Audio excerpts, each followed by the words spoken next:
Private કંપનીનો થાંભલો મારા ખેતરમાં નાખે તો મારું ખેતર છે એને વેચાતું લઈ લેવું પડે।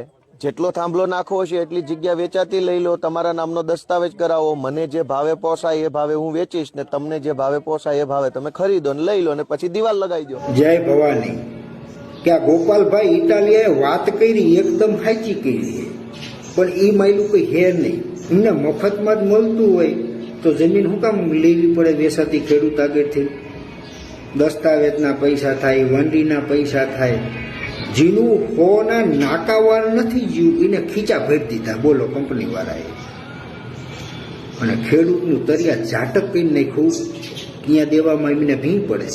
હાવ લુખી દાદાગીરી, ખેડૂતના કાંઠલા પકડે, ગરા પકડે, ઢળે ખેતરમાં। વિચાર તો કરો, પોતાના માલિકીમાં જવા હાટું ખેડૂતને પાસા વારે બોલો, તો જે માલિકી હોય એ ઘર ધણી તો એમાં જાય કે ન જાય ભલા માણસ?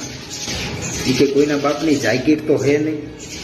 અમારું ખેતર હોય તો અમારા મા બાપે વેસાતું લીધું હોય, કે મફત કોઈ દઈ ગયું ન હોય। અમારે કે અમારા મા બાપે કાંઠલા ન કોઈના પકડે દઈ દે, ખાતે કરી દે, તમારે ડાયરેક્ટ કાંઠલા પકડવાના પૂરું?